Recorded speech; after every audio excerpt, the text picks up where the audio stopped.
And hello to you, and welcome to the Richard Nichols Podcast, the personal development podcast series that's here to help inspire, educate, and motivate you to be the best you can be. I'm psychotherapist Richard Nichols, and this is episode 213. It's titled Situational Anxiety, and if you're ready, we'll start the show! Hiya! Another month, another episode. How are things with you? You been up to much? I've been well busy. Some of you will already be aware of this, but in case you missed it, as well as the weekly Monday episodes I make for my favourite listeners on Patreon, I've also been making a weekly episode for the public too, with my colleague Fiona Biddle. It's called Therapy Natters, and it's supported by my Patreon subscribers, so have a listen. There's a link in the show notes to where to subscribe. It's on all the podcast platforms, and if you have a question, again, there's a link below to submit something, and maybe you'll get your question on the show.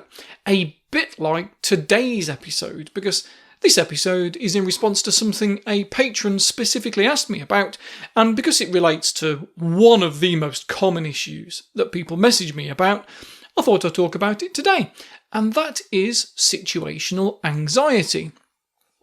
When it's face-to-face clients coming with general anxiety, we tend to go into how someone's personality has developed over time and what has kept some anxious traits alive. But when someone just messages me through Patreon or social media, it's often about the situational stuff. You know, they've got a job interview coming up or a presentation to do, that sort of thing.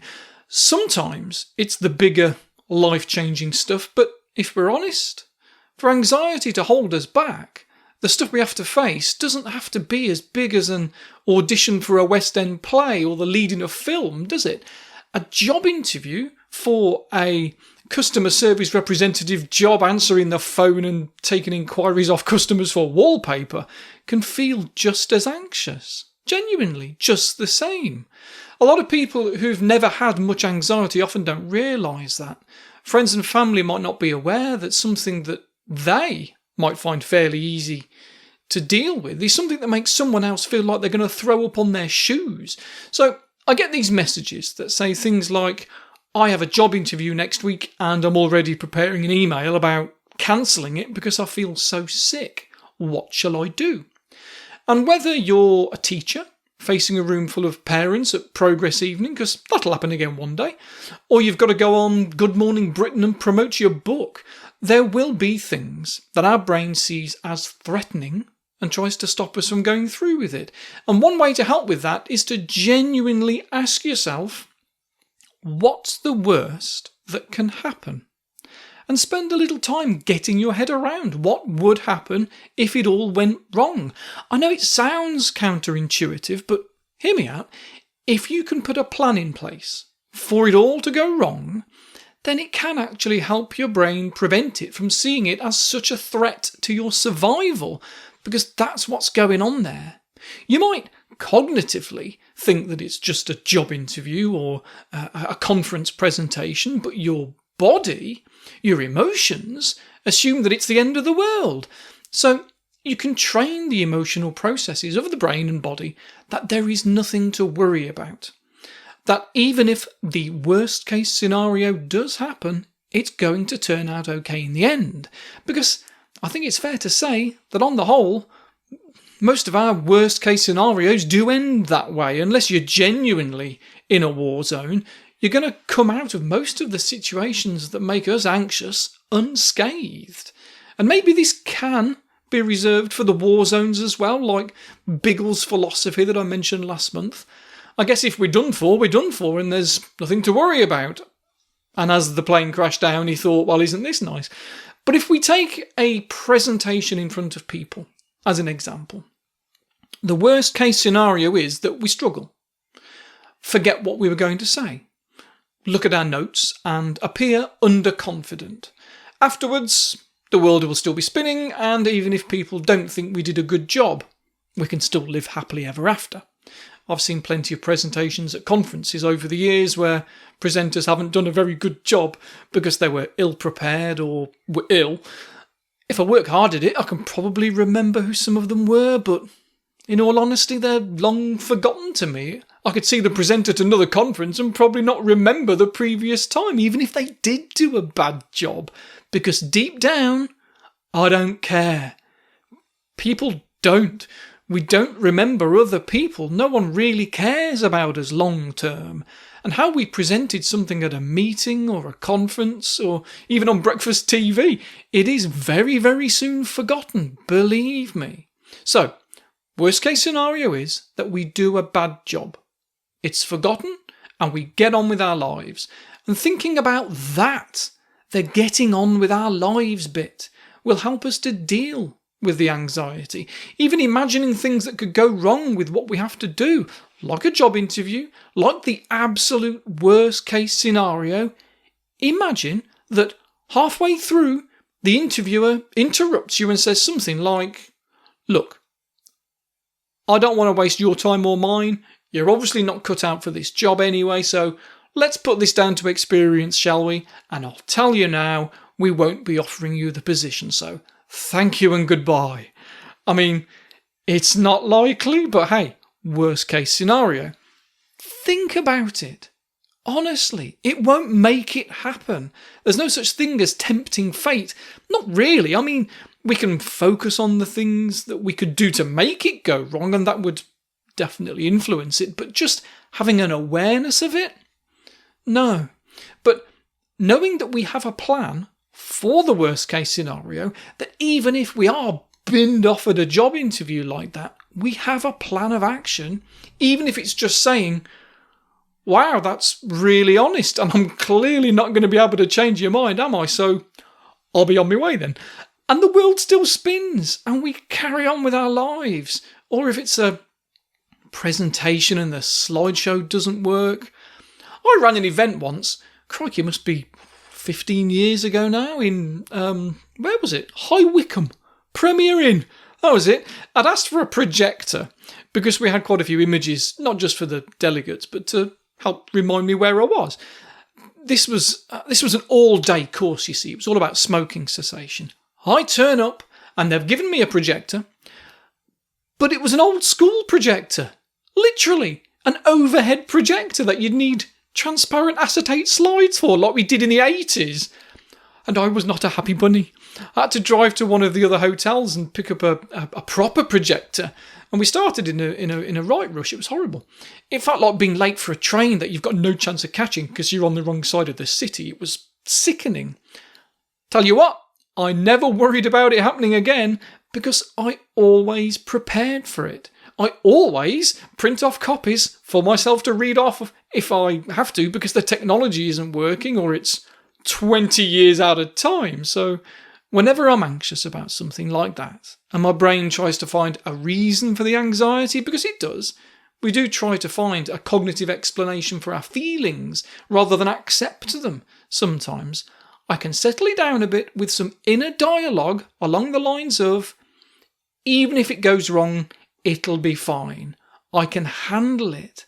And because I've given my brain evidence, not of everything going swimmingly well with a clapping and cheering audience and handshakes and whoops and whistles, but something based in reality, I can handle the anxiety better. When we only focus on a positive end goal, it can actually do us more harm than good with many things. It tricks the brain into thinking that everything will be all right by itself, without any preparation. And that's a surefire way of falling on your backside.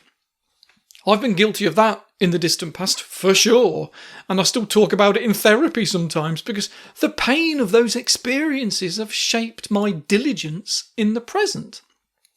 I've learned from my mistakes. I know what works for me and what doesn't, and it's important to look at what works for you. It might be planning for the worst case scenario so as to prevent it.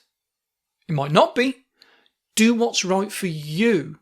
And if you're feeling anxious about something that's coming up, it might be to do with something with your body.